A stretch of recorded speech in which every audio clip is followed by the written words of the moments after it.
It is located on the northernmost point of Lake Superior, 204 kilometers east of Thunder Bay and 203 kilometers west of Wawa. Schreiber, or sometimes referred to as Schreiber, is a municipal township with a current population of 1,100 people. It was named after Sir Collingwood Schreiber, a Canadian surveyor, engineer for the Department of Railways and Canals, a major figure in the building of the Canadian Pacific Railway in the late 1800s.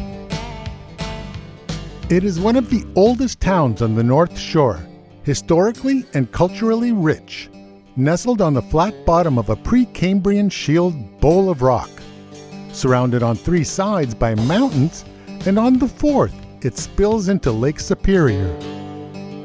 Like so many small towns peppered around the big lake, it has a main highway built to bypass or to cut through the community, providing commercial traffic or long-distance travelers a speedy route onward. Traveling on Highway 17, known as the Trans-Canada Highway, it only takes 2 minutes to traverse this old jewel of the North. And for many travelers, it is but a quick glance out the window, with drivers itching for the speed limit to increase on the other side of town. The township may appear as just another section of remote North Superior wilderness, but it only takes one stop and a friendly greeting to a local resident to unlock a giant portal into a vast natural world of history, exploration, and vacation options that could keep travelers on the Lake Superior Circle Tour coming back in all seasons for many years. Schreiber is at the center of a wide array of outdoor adventure and vacation options between Terrace Bay and Rossport. The area is renowned for its many rock cliffs, quiet beaches, a marina, a challenging golf course next to the shores of Lake Superior, a pebble beach of the north, if you will, and all sorts of stopover options for one night, several days, or weeks. There are beautiful vistas along the many forest and coastal trails. Dozens of inland lakes offer spectacular fishing, hunting, camping, and boating, with charter options onto Lake Superior to cruise, canoe, or kayak the Slate Islands and the rugged, picturesque coastline. The winters may be harsh and cold, but it does not deter from experiencing the pristine beauty of this area. It is a winter wonderland. There are endless trails for cross-country skiing. Trestle Ridge Ski Hill, minutes to the east in Terrace Bay, offers 8 downhill runs, rated beginner to advanced. The snowmobile options are many, with access to the Trans-Ontario Snowmobile Trail and long-distance excursions through the wilderness. The most precious resource of Schreiber are its residents.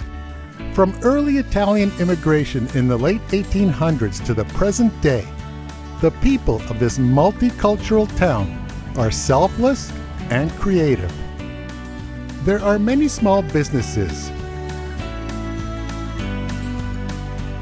a creative and dedicated town council, several historians, countless volunteers, a vibrant youth, organized hockey, churches, and a wide range of community events all year round. Schreiber has muscle, it has heart, and determination to accomplish anything. And it all began with the building of the Canadian Pacific Railway.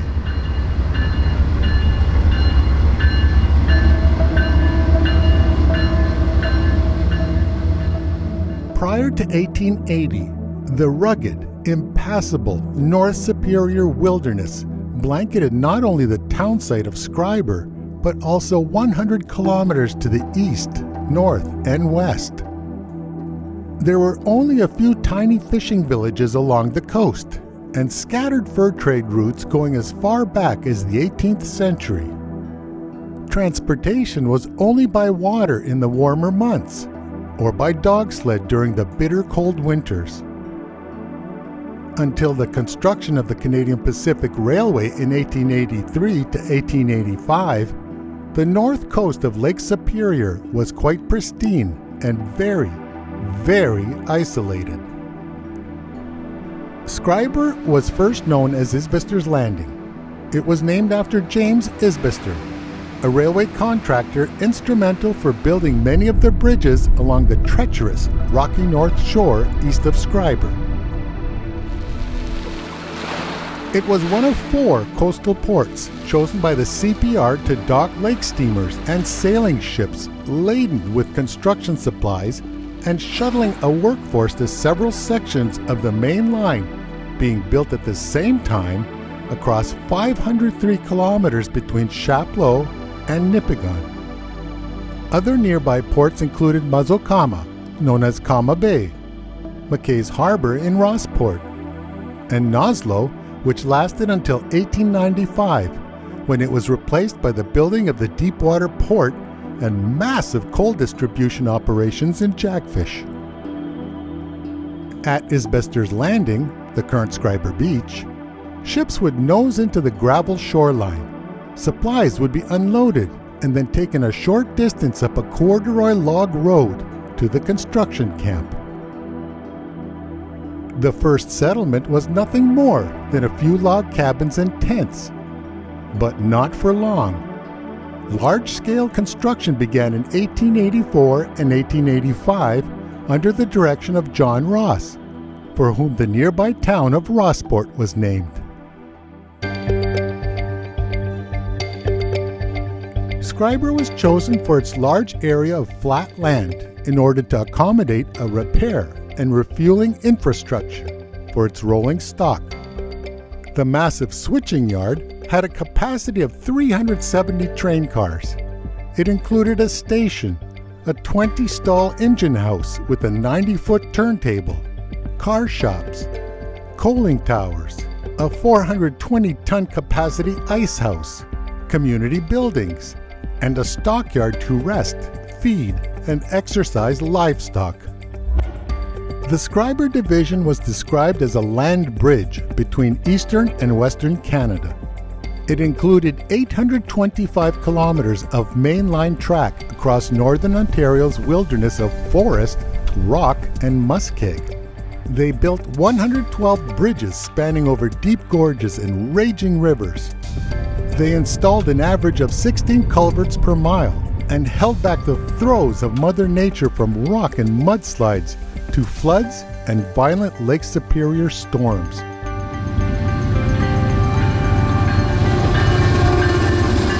The monitoring, maintenance, and repairing of the railway infrastructure required and still requires a massive full-time workforce. Completely dependent on the railway in the early 20th century, Schreiber, like many other towns on the main line, enjoyed many decades of stable growth. Workers came from all across Canada, but it is often said that the immigrants built the Canadian Pacific Railway.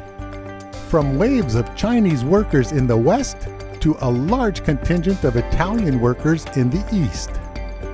In the early 1900s, over 3,100 of the 8,500 seasonal railway workers were from Italy. Many arrived through a kinship system of immigration, where Italians in Canada sponsored family members back home to come and work on various industrial projects, primarily the Canadian Pacific Railway. Schreiber is proud to have one of the most famous examples of chain migrations in Canadian history, the Italian kinship of the Figliomeni family starting in 1905, when 42-year-old Cosimo Figliomeni arrived alone from southern Italy. Cosimo worked on the Canadian Pacific Railway for 3 years before he brought his wife, 4 sons, and daughter to Schreiber. His son Dominic also worked on the railway and eventually became a businessman, opening a grocery store in town. Together with his wife Edith, who was born in Thunder Bay, they raised 4 boys and 3 girls, they named their first boy after Dominic's father, Cosimo, an Italian tradition showing respect to one's father. My dad came from the southern part of Italy, a little village called Salerno Marina. And that's where we all immigrated. Most of Schreiber is Calabrese. There's a couple of families that aren't, and a lot of them are not here now, but there was a few northern Italy people. But that's where we ended up in Schreiber, and I like Schreiber. Cosimo grew up with a passion for hockey and a love for singing and entertaining. In 1957, he moved to Toronto on a quest to become an actor. I'm only there a couple of weeks, and I got on television.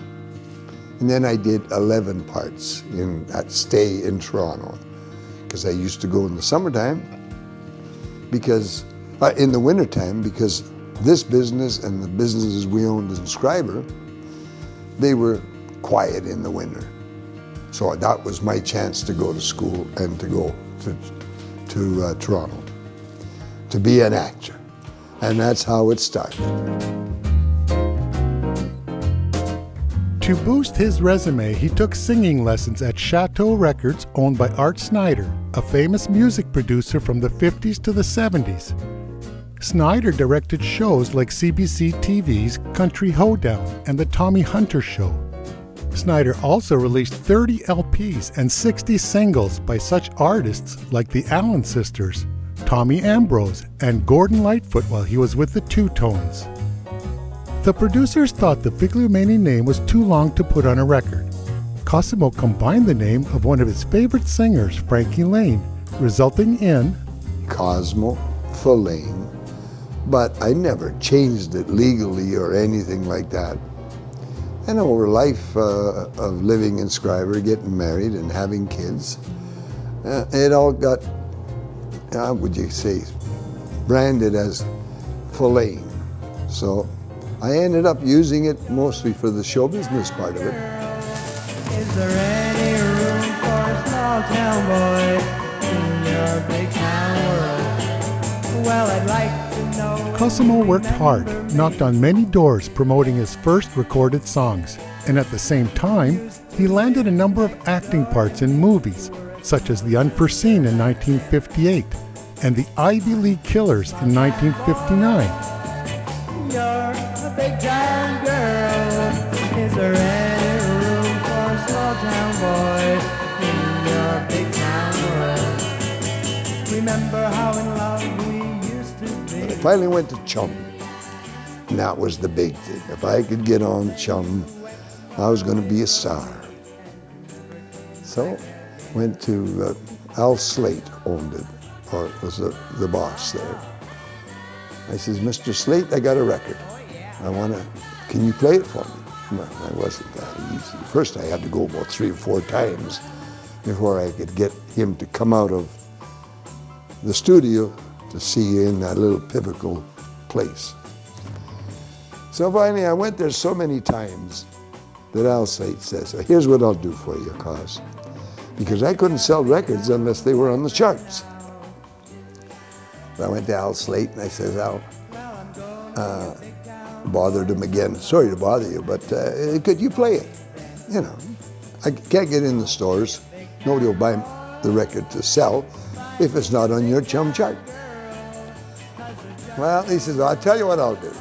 I'll give you 10 weeks up from bottom to the chart to go up. There was 50 or whatever there was.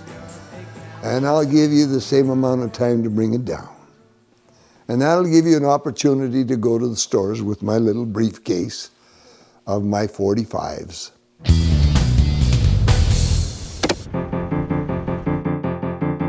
Chum, 10:50 a.m. in Toronto, was the pinnacle of them all, with a massive following of rock and pop hits in the 1950s to the late 1970s. They developed the hugely popular and collectible Chum Chart, a top 50 ranking of hits updated weekly from 1957 to 1968. In August 1960, Cosimo Filane's hit My Girl, with Oh Mamma Mia on the flip side, landed on the chart at 43, rolling up and down in the rankings for many weeks. Cosimo was on the move from coast to coast, visiting disc jockeys, newspapers, and record stores at every town and city he visited. He was getting attention in all the right places. The city of Edmonton, Alberta, had a Cosimo Filane fan club. He was met by 2,000 fans at a dance in London, Ontario, and made several appearances on television with General Motors Presents and the Wayne and Schuster Show. In August 1960, he was quoted in the North Shore Sentinel newspaper from Nipigon. "I've been working hard, but I'm happy to be home in Schreiber for a couple of weeks' rest." His rest consisted of helping his father with the grocery store and eventually with the Villa Bianca Inn built by his parents in 1962. As time went on, Cosmo's drive for stardom never waned, but new priorities presented themselves in Schreiber, keeping him home more and more. In 1966, he married Diana, who is said to have quite a business acumen. Together, they built several businesses in Schreiber and raised 6 boys and 2 girls, instilling in them the importance of family, a common trait seen throughout the Italian community.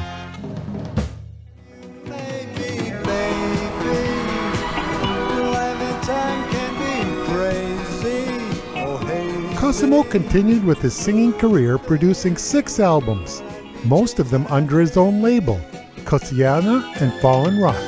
I'm beginning to think that I need. He sang at uncountable social events throughout his life and appeared annually for approximately 25 years on the Kinsman Mother's Day Telethon in Thunder Bay, raising money for the Cystic Fibrosis Foundation.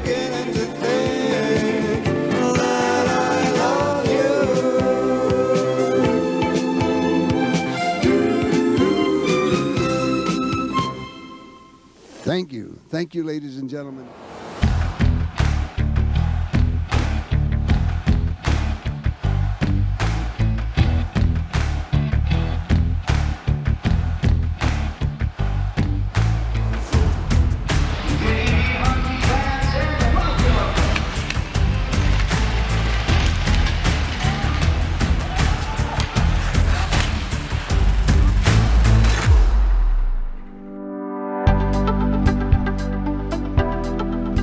Schreiber has enjoyed positive community growth through organized hockey since 1910. The marriage of sticks and rubber on ice instills teamwork, respect, leadership, perseverance, and determination in not only the players and staff, but also the community at large. Collect a group of regional teams and you have the entire town rallying, bonding in support of their local boys and girls. The very ingredients for a lifetime of stories and memories. Schreiber's first arena was destroyed by fire in 1918. By 1920, an open-air arena appeared.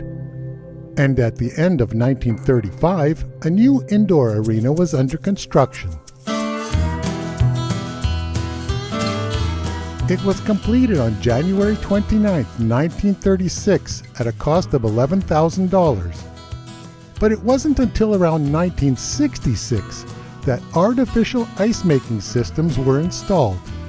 Clay Gordon comments, "Remember in the 60s when the whole town turned out to help put in the artificial ice? Young, old, even babies. There was a job for you if you could push a wheelbarrow or serve coffee. Everybody helped out in some way." Dave LeBlanc recalls, "I could never forget that event. The townfolk poured that entire slab with hand-shoveled concrete and wheelbarrows all day, night, and through the next day. I shoveled gravel into the mixers all night. Other people brought food and drinks."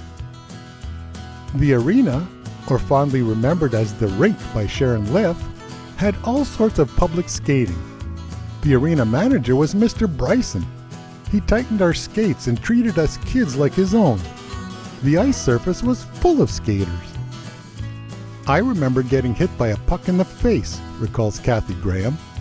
"I think that it was a slap shot by Boomer Fumerton. Knocked me out cold. I wonder how many of us have that memory. My other memories of the rink are good ones. Figure skating, carnivals, the hot chocolate, sizzle dogs and fries, public skating and the skate-a-thons, and yes, of course, watching the North Stars kick butt. The large tin-roofed arena outlived its structural integrity and was torn down in 1980. Residents sadly described it being there one day, and the next, there was nothing but an empty lot. But there was a community consciousness that survived and is alive and well today. Clay Gordon encapsulated the sentiments back in the day. Everybody helped out in some way. Schreiber had old tattered and torn jerseys. They didn't get to practice early like the other towns who had artificial ice well before us. They didn't have a mill to sponsor them, but they managed to win against all odds. Even though they didn't have the financial aid other towns had, they had the most important thing of all. They had spirit.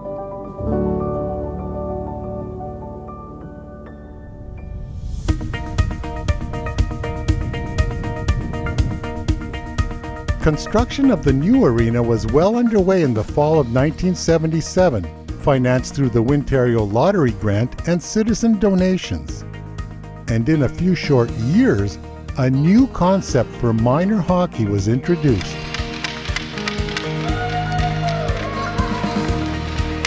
They needed to play. I had 8 kids. They could play. There was a lot of kids that didn't play because they didn't afford it, couldn't afford it. And I'll go as far as saying some people didn't want some people. Unless you're good, nobody wants you.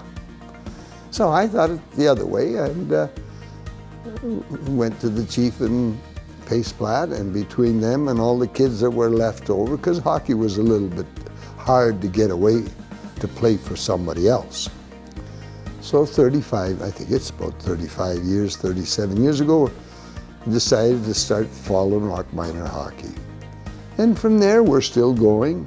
We started with one team, and over the years, we have now, I guess, from beginners to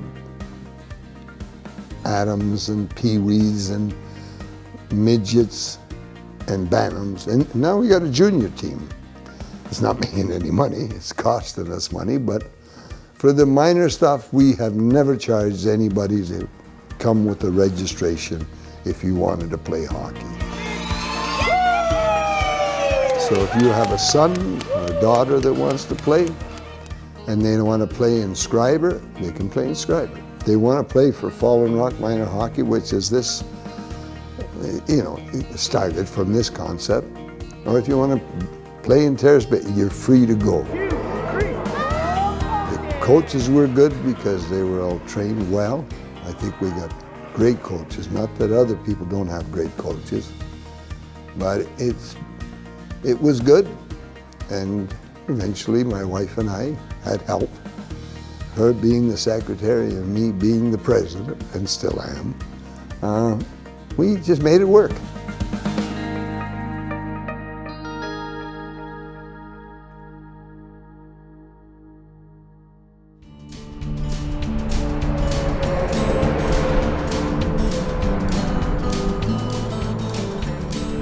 If you stop at the Fallen Rock Resort and go inside, you just might find Cosimo behind the counter, in a nostalgic cafe setting, jukebox filled with his hits, with albums and books available on request.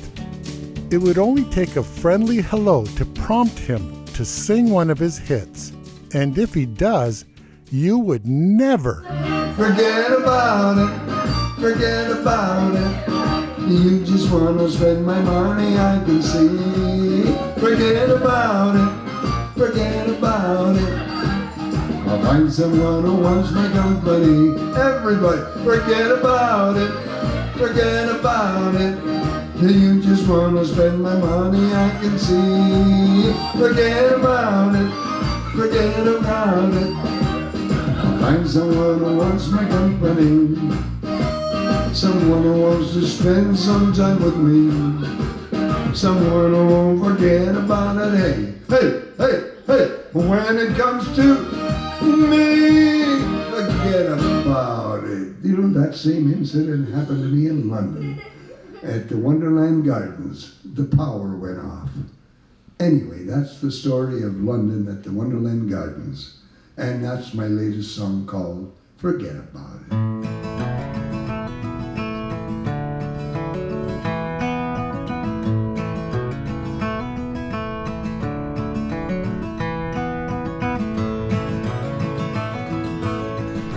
There's a lot of hidden treasures in Schreiber, and when someone says that there's nothing to do here, they're wrong. There's so much to do. We have beautiful beach down here. We get snowmobiling, skiing, hiking, camping. Everyone enjoys it here, and I mean it's a friendly small town. Like I mean, everyone waves to everyone. It's a nice town. In August 2019, Schreiber was a scheduled stop during the production of the Lake Superior Circle Tour documentary series. In particular, to explore local history through the Rail Array Museum, then situated across from the train station and switching yard. On arrival, there was a sign on the rail car, "Museum closed." On the other side of the antique baggage car, Ray Jeanette was dismantling the deck leading to the entrance of the museum in preparation to move all the train cars and locomotive to a new home on the Trans-Canada Highway. A good morning was exchanged, and from that moment on, it has been a non-stop historical discovery of the Canadian Pacific Railway, life in the community of Schreiber for the last 135 years, and an exposure to the immense beauty of the North Shore of Lake Superior. Ray Jeanette is the modest, unofficial ambassador of Schreiber. He has had an intriguing 36-and-a-half-year career as a residential and commercial technician with Bell Canada. And through his travels and assignments, he has developed an enormous passion to find and preserve local history in ways that very few people could.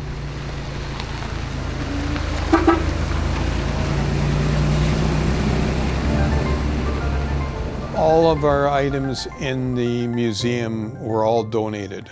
Never bought anything for the museum. When the people around Schreiber found out about the museum and what I was doing, I personally started the museum because of the fact with my job, I was in everyone's home.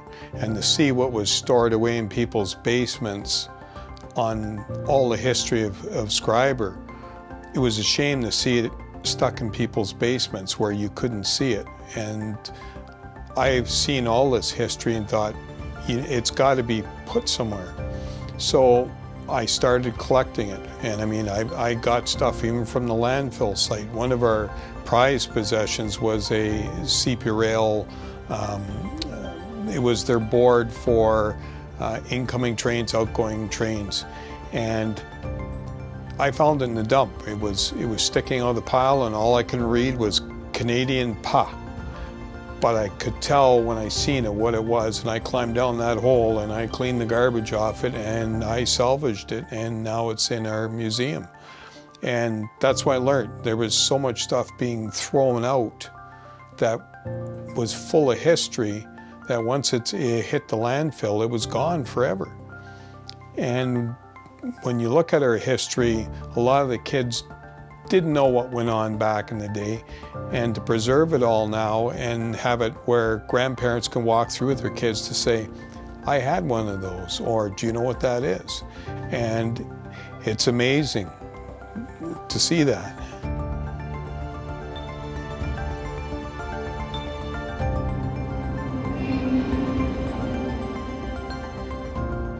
Actually, I was the co-finder. There's one other gentleman by the name of Don MacArthur, who I had expressed my thought on a museum, and he liked it. And he said, well, let's do it. So he helped me get it going, and he was a big part of it for quite a while. And then he ran in politics and became a politician, and I continued with the museum. In 1992, Ray and Don MacArthur held an open town meeting.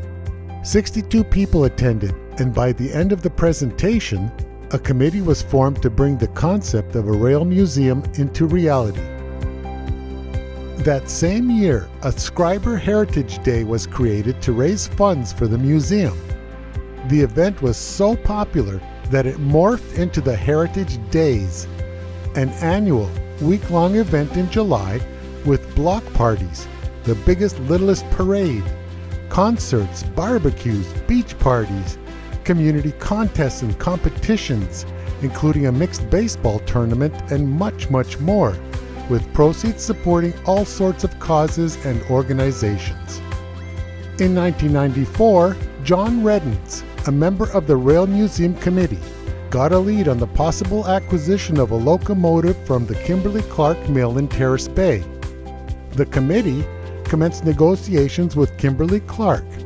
They generously donated the 6539, a 1955 CPR yard-switching locomotive, a first-generation diesel which operated for most of its life in the Toronto area. It was later bought by Kimberly-Clark and painted in the yellow-green color scheme. CP Rail and the Government of Ontario and Human Resources Development Canada restored the locomotive in the original Canadian Pacific Railway colors. In 2005, the beautifully restored museum centerpiece was unveiled.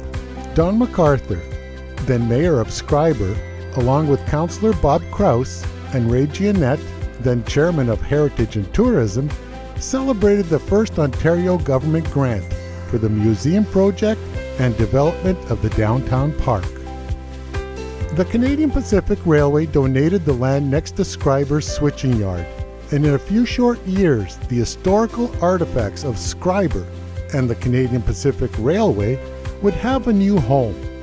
It was a mammoth effort by many officials and volunteers to reach this point, but it still required dedication, perseverance, and volunteerism to see it to completion. We worked on getting rail car, thanks to a good friend Bob Krause. He was able to get us a rail car through CP Rail. One of the museums was looking for a motor car, and we had 5 in our collection. So we traded the one motor car for a baggage mail car, which became the home of our museum. The baggage mail car was built for the CPR in 1953 by Canada Car and Foundry. In no time at all, the interior was prepared to receive the many display cases, followed by the creative installation of both interactive and static exhibits.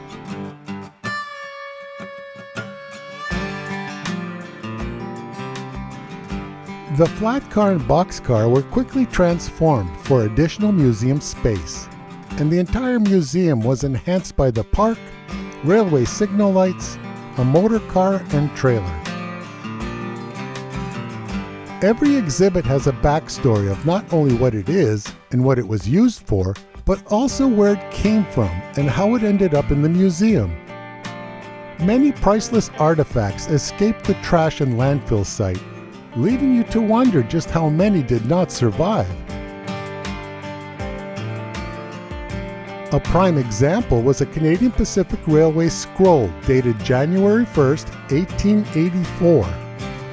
A detailed geological blueprint for the building of the Canadian Pacific Railway, from the bridge over the Nipigon River to mile 40. The scroll unrolled was 35 feet long. A Schreiber woman had called Ray Giannette asking if it was of interest for the museum. Otherwise, she was going to throw it in the trash. An important historical artifact, 138 years old, is now destined for a temperature-controlled cabinet for all to see. Schreiber has a strong community awareness to save and preserve not only items that may be of historical value, but also old, simple, day-to-day items. Add to it the countless photographs by amateurs and professionals alike, their shared details identifying trains, railroad workers, and their individual stories, which at the end of the day is in fact history. We've got a gentleman here that he's a retired railroad person, and he collects photos. His passion is collecting steam engine photos that were all from around our area. And he's created an amazing, I would say, library, because the amount of different albums he has on all these photos, and they're 8x10 photos. He's worked with another gentleman, the one gentleman I'm speaking of, his name's Bill Needham, and Darcy Furlonger. They both worked together to get all these. Darcy took photos for years of all the railroaders, and he kept them all. And so to find all these photos of all the railroaders, trains, everything, so now they've got it all in an album, quite a few black and whites. And it's an amazing piece of history. One of my good friends that passed away was Bob Krause. And Bob was a die-hard railroader. His grandfather was a railroader. His kids are railroaders. He lived and breathed Schreiber, and he pushed me lots to work on getting the museum done, and he helped me out big time. Like, his legend lives on in our town. His name is on our water tower because of the fact that he lived and breathed Schreiber. He was the passion to continue working on things. Gustav Hermann Robert Krause, Bob, was known to many as Crooner, described as a kind, friendly giant. He stood nearly 6 feet 7 inches tall, served 26 years on town council, 12 years as mayor. His motto for Schreiber was "Try to make it better." He promoted young people and the search for fresh new ideas. To a great many people, he was larger than life. To Schreiber, a true small-town hero.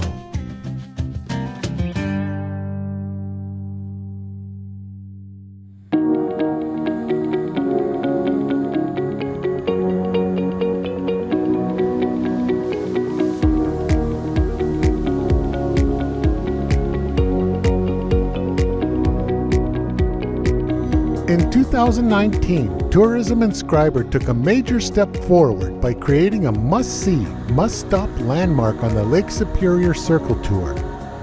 Situated on the Trans-Canada Highway at the west end of town is the new state-of-the-art Schreiber Discovery Center, a 1,360 square foot attraction, giving the appearance of a passenger train waiting in station for people to climb aboard. The entrance, guarded by the 6539 locomotive, invites visitors to experience many new displays and artifacts, along with interactive exhibits for young and old. It includes a virtual reality experience while riding a train along the north shore of Lake Superior. Developed with the support of Parks Canada, the cinematic 20-minute film takes you on a scenic historical tour of the construction of the Canadian Pacific Railway versus the challenges of Lake Superior. And it includes the cultural and historic development along with day-to-day life in the town of Schreiber. The grand opening of the Schreiber Discovery Center is expected during Heritage Days in July 2022.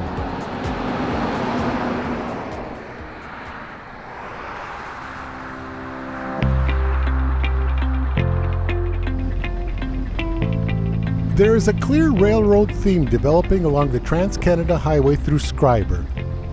It started with what is commonly referred to as a chip stand, the Golden Rail.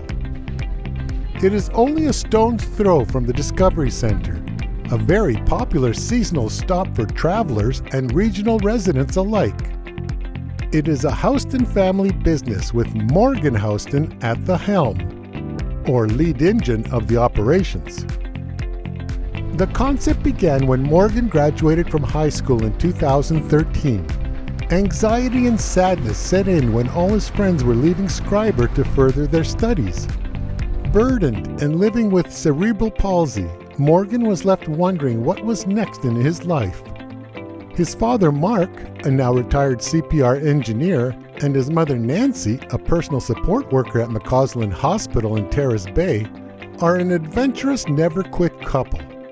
They asked Morgan what sort of business would he be interested in running. Morgan suggested a fishing tackle store, but the town of Schreiber wasn't exactly a fishing destination. Mark suggested, how about fish and chips? In short order, the name Golden Rail was born, paying homage to Mark's railroad career, and Morgan was soon to be a businessman. The initial train design logo was drawn by Morgan's classmate, Maria Veneziano, with Morgan driving the train. The picnic tables were welded and assembled by Morgan's friends at school. A grocery store and gas station were soon to follow, making the Golden Rail a complete stop to replenish and refresh travelers. The fish and chips are incredibly popular. Nancy related stories of people from all around the Circle Tour and travelers from coast to coast, stopping in every time they passed through Schreiber. The Morganator, a bacon and cheese hamburger with chipotle mayo, lettuce, and tomato, is a must-try. This monster burger was featured on CBC's hit TV series Still Standing with Johnny Harris. The program catapulted the popularity of Morgan and the Golden Rail so much so that travelers having seen the show make a point of stopping in. The Golden Rail is a Houston family operation whose motto is "Come as customers and leave as friends." It is a business built on heart, love of family, and community support. For Morgan, community support began when he was just a child. He was sponsored by a shrine club in Minnesota through a family friend, and was a patient at the Twin Cities Shrine Hospital in Minneapolis. Today, Morgan is physically capable of running the Golden Rail, a booming success, and is grateful for the love and support throughout his life. What is in store for the future? Both Ray Giannette and Mark Houston shared a similar vision of a super railroad plaza on the Trans-Canada Highway, with links to the Discovery Center, perhaps with additional train cars for railroad-themed buildings and stores, perhaps housing local artisans, seasonal gift shops, all of which would turn heads, attracting travelers to stop in Schreiber. The Houston family has the creativity and perseverance to overcome any challenge, and we just might see Morgan driving this futuristic train on a golden rail.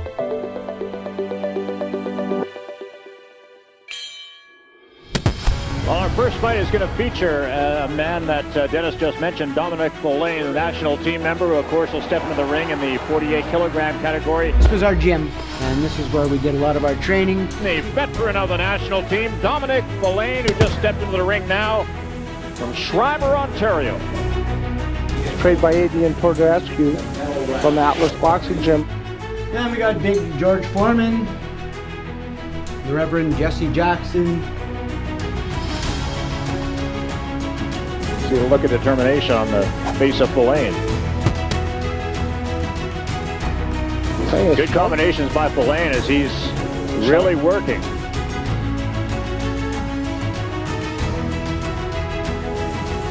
Filane connecting with a lot of those blows. Well, unless there's a dramatic turn of events here in this fight, Dominic Filane will be moving on to those walks-offs quite handily here. Of course, we should mention at the outset, this is for the national championship, but there's bigger things beyond this.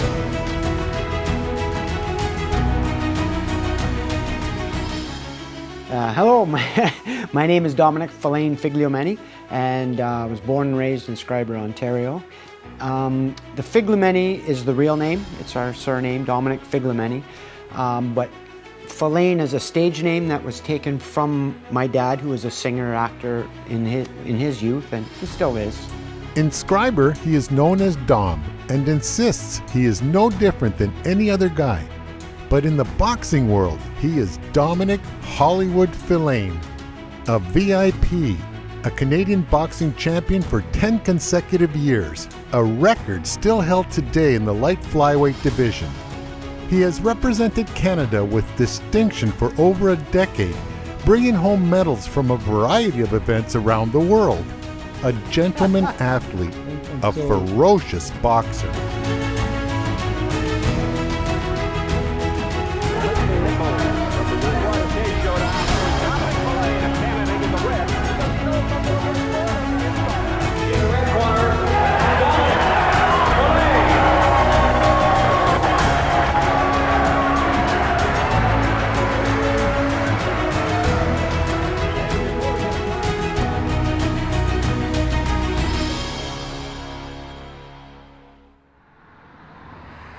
There is no missing the giant blue Dominic Filane sign on the Trans-Canada Highway, erected with pride by the township of Schreiber. With gloves up, wearing his 1997 Canadian Senior Nationals Championship belt, the sign encourages you to stop in to learn more about this great Canadian athlete and to check out Hollywood Filane Sportswear along with a boxing wall of fame and museum in the downtown area. I own and operate Hollywood Filane Sportswear and Embroidery, and what we do is embroidery and promotional items and signage and decals and banners, and we like to say that it's our job to make you famous is what we like to do, whether it's your school, whether it's your hockey team, or whether it's your business. We can do your hats, we can do your jackets, we can do your banners, we can do your signage, your billboards. We're a one-stop shop, so when you come here, boom, you can get everything that you need. We also have a retail store on the front, and we've got some touristy items and things along those lines. And it's more of a personalization place to come to get something personalized, and that's what we do. We have our online store now as well, hollywoodfilane.com. You can purchase a lot of our items online, and you can find out more about our businesses, and that's been working for us as well. In the famous boxing movie Rocky Balboa was asked why he wanted to fight. He replied, "Because I can't sing or dance." Being from a small northern Ontario town where hockey ruled over all other sports, Dominic constantly gets asked the same question. Like the story goes, I was getting too small for hockey. I couldn't sing or dance like my dad, so I wanted to try something new, and boxing was it. But the real story, that's what I tell people, but I was a pretty yappy kid growing up, and a lot of the stuff that came out of my mouth on the way home from school got me in a lot of trouble. So I figured I better learn how to fight so that I could do a little bit better on the way home from school, and joined the local boxing club. I had to beg them to let me in because it was mostly for older guys. All the older high school kids and that were in it, and I was only in grade 6 or 7. And the coach there, Kevin Cox, he said, "Oh, okay," I bugged him enough that he said, "Okay, just come give it a shot or whatever." And from the first day I walked into the gym with Kevin, it was one of the last days of my schoolyard scraps, we call them, because I learned how to channel all that negative energy that I had building up in me and channeled it towards one thing, and that was the sport of boxing and being the best I could be once I got into the ring and competed. So boxing pretty much either gave me a lot of opportunity and probably saved me from a lot of beatings.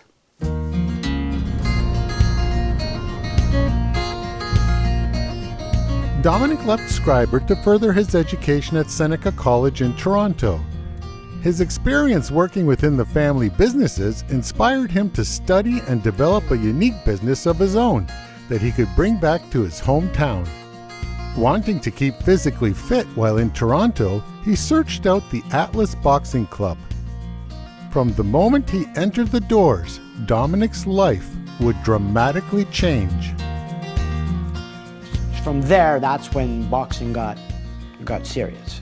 And it wasn't that, I just wanted to get into shape. So I was there for a week. But the gym I went to, I found out after, was, this was just the end of 88, I guess we went. And Lennox Lewis had just got back from the Olympic Games, winning a gold medal. Edgar DeMarcus just got back from the Olympic Games, where he won a silver medal. they're both from this club. The coach that took them there, Adrian Titarescu, he was the coach for these two guys at the club. So when I walked into this place, this was the best place to go. And the reason I went to this place was because Adrian taught us, or he was, when I went to the provincials, he was the provincial coach. And that's where I had met him. So he was pretty much the only man I knew in Toronto. So that's why I went to this gym. But when I got to that gym, that was the gym to be at. That was the place to be, and I had no idea it was the place to be. So I mean, there was every nationality of kid there. There was young kids, big kids, old kids, and it was just the place to be. Going every day. I just loved it. Just loved the atmosphere. Just loved the whole bit. And then my coach, well, he wasn't my coach at the time. He was just the head coach. He called me into his office and said, "Close the door." Sat me down. I'm thinking, oh, something going on here. There's something wrong. Sit down. And he had a Romanian accent, very, very hard to, very strong Romanian accent. And he was like, "Dominic, I want you to go and get some tune-up fights, and then we're going to go to the provincials. We're going to win the provincials. Then we're going to go to the nationals. We're going to win the nationals. From the nationals, we're going to go to the Commonwealth Games. Maybe we win a medal, maybe we don't. But and then from there, we're going to go to the Olympic Games." You know, I'm sitting there thinking, this guy's a little touched. Like, there's something wrong here that he's got all these hopes. Yeah, okay, sounds great. And I left, and it wasn't until a few of these goals that he had set out for me started coming true that I actually said, oh, maybe I can do this. So he set out the goals, and we accomplished them, and as you know, the rest is history. 2 Olympic Games, 10 national championships, and I owe a lot to that man. In ring 3, 106-pound class, in the red corner, from Michigan, Floyd Mayweather. In the blue corner, from Detroit, Dominic Figliomeni. I'd say one of the biggest fights, and I didn't know it was a big fight at the time, was when I fought Floyd Mayweather back in, I think it was 1993, Golden Gloves, USA Golden Gloves. I was representing Detroit. I had just come back from the Barcelona Olympics. I had lots of confidence. A lot of hype was put on me to win this tournament. It was the second time I was there. And so then met up with this kid, Floyd Mayweather, in, I think it was the semifinals or something like that. And they kept telling me, oh, you got to watch this kid. He's fast, he's smooth, he's all this kind of stuff that, trying to keep me on my toes. And I'm thinking, yeah, this is just a kid. He's just 16 years old. I'm a seasoned vet and whatnot. I didn't really know the Mayweather name or anything like that because his father was a champion and his uncle Roger was a champion. And so it turned out the kid was pretty good and really smooth and really fast. And the fight didn't go my way. I lost a 3-2 decision, which people say I won, and I thought at the time I won too, and I thought I got ripped off or whatnot. But when you look back at it now, it was an opportunity of a lifetime, and it was a great, great, great experience. And then just years later, the people that know Floyd now, that he's a multi-time world champion and pound for pound, maybe the greatest fighter ever, they talk to him, and he still remembers the name Dominic Fellain. He still remembers the fight, and he was telling those guys there that he was nervous fighting me back in the day because, I just got back from the Olympics. He heard all about me, and they were really nervous and thought maybe this was the guy that was going to defeat Floyd. So to hear that now in hindsight, 30 years later, it's pretty impressive. And that he can still remember the name Dominic Fellain is pretty touching.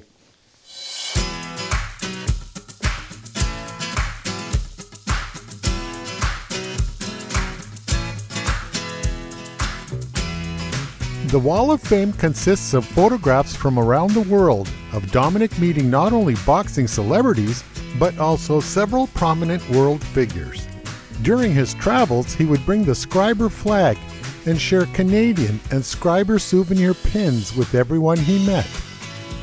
Each photograph has a detailed, compelling story. Dominic was asked to share his top 3. Yeah, there's a lot of inspiration from a lot of the people that I met. A lot of them are on that wall, but the big ones I would say would be definitely Queen Elizabeth. You know, like that is something that, you know, growing up you learned about Queen Elizabeth. You learned about all the stuff. You see her everywhere. She's our queen, and actually get a chance to talk to her, meet her, talk to her, get my picture with her. Very, very honored for that. So she's coming through, but as I didn't realize as she's coming through, so is security, and they're arm in arm, walked arm in arm as she's coming by. So I went into my fanny pack, which were cool at the time. I opened up my fanny pack and pulled out some pins. One of Schreiber, one of our national team, and one of the Canada ones that they gave us. So I just put them in my hand, and as she was walking by, I sort of caught her eye, put my hand through the security guards, and she stopped. She looked at me. Then security's rushing all at me. Okay, I'm going to jail. There we go. She goes, no, wait. What did you want to give me? So I just have some pins from my hometown of Schreiber, and I'm from Canada, and blah, blah, blah, blah, blah. Oh, that's nice. What happened to your hand? Because I had I hurt my hand in the fight. I says, oh, I hurt my hand in my boxing match or whatever. Oh, you're boxing, you're from Canada and Schreiber. And we just had a little conversation. She was genuinely wanted to know what happened to my hand, what sport, how I did, how I'm enjoying the games, and blah, blah, blah. And I said, oh, nice meeting you, and walked by. And I'm standing there stunned, like just earth-shattered, stunned, and going, oh my God, I just talked to the Queen.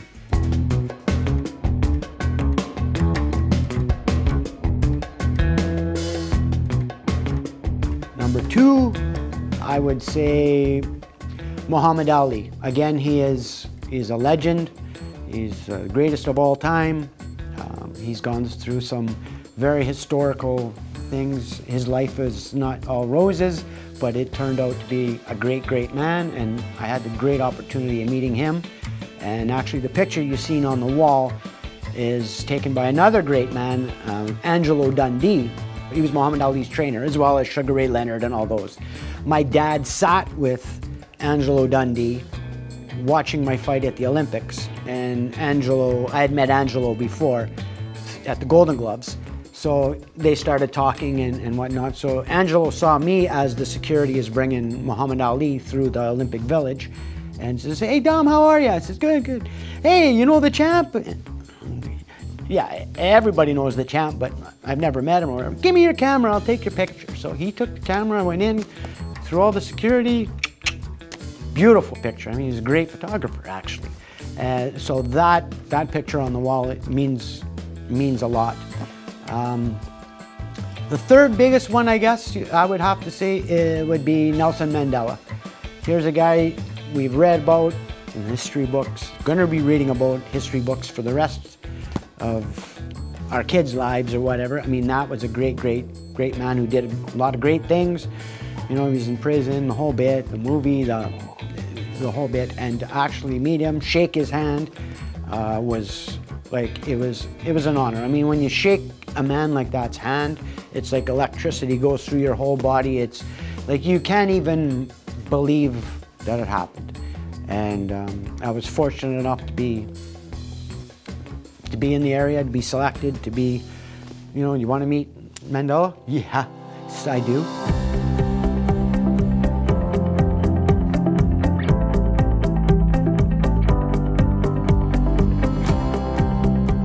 Dominic has represented Canada and his hometown of Schreiber with distinction.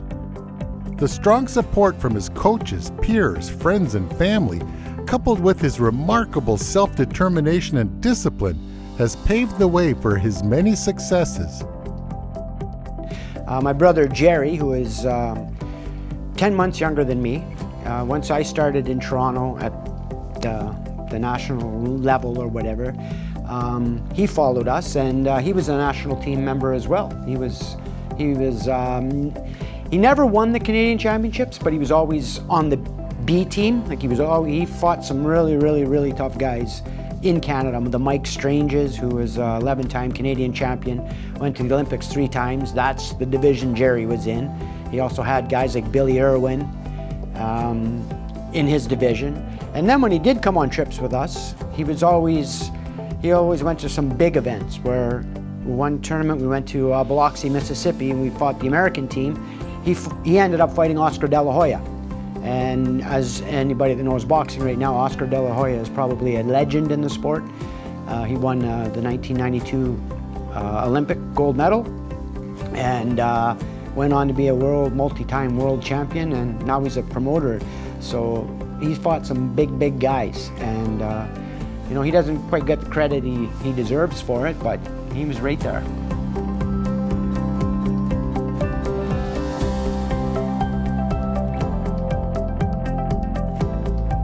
And met a lot of great people, and that's one of the biggest highlights of this event of boxing, is that I met a lot of great people and learned a lot of great lessons and got to see a lot of great places. That I traveled the world, and I traveled the world to places I would never ever have bought a ticket to go to.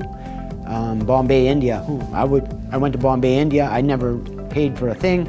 And it was a lifetime experience that I would never ever taken advantage of on my own if it wasn't just for boxing.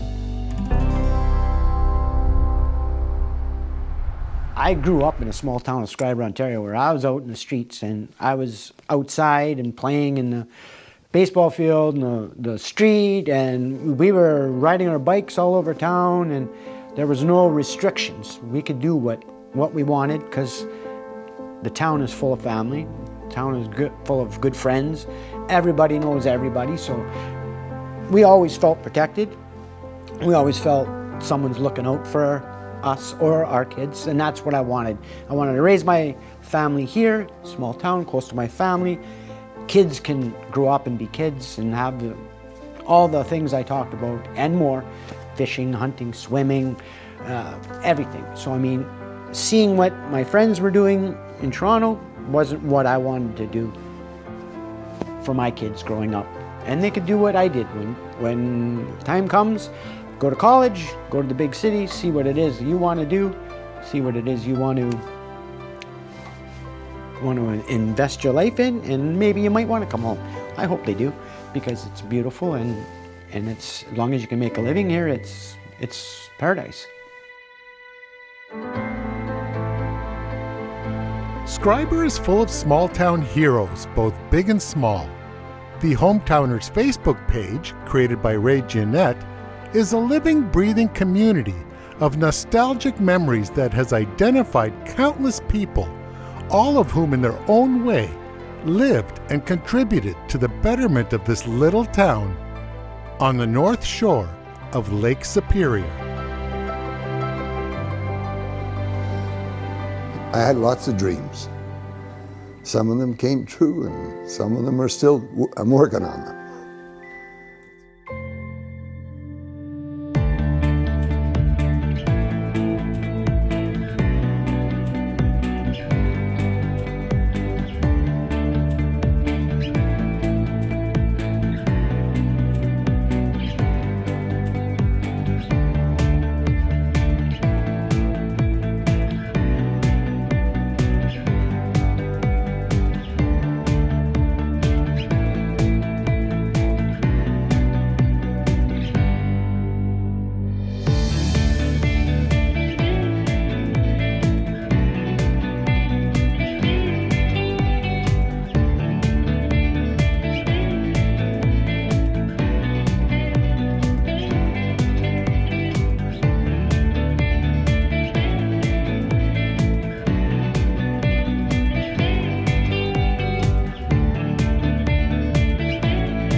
Well, we can't walk with one foot. This is a song that the whole place is called This Is It. Let me tell you. This is it. It's the time and place for a happy, happy day. This is it. Keep a smiling face and you'll chase the blues away. My friend, when the opportunity knocks, you'd better hear, or it may disappear. So say hello, let's go. This is it. Take a look around at the sun that's shining through. I submit that you'll be astounded to learn what you can do. Let go of your hesitation and it won't hurt a bit. Make up your mind and you're gonna find that, Andy, this is it. Let me tell you again, my friend, when the opportunity knocks, you'd better hear, or it may disappear. So say hello, let's go. Yes. Take a look around at the sun that's shining through. I submit that you'll be astounded to learn what you can do. Let go of your hesitation and it won't hurt a bit. Make up your mind and you're gonna find that, yes, folks, this is it. You ever come to Schreiber, look for the sign. That's right, girls, you tell them. Folks, this is it. Like the girls say, I want to thank you. It's been a great day. This is it.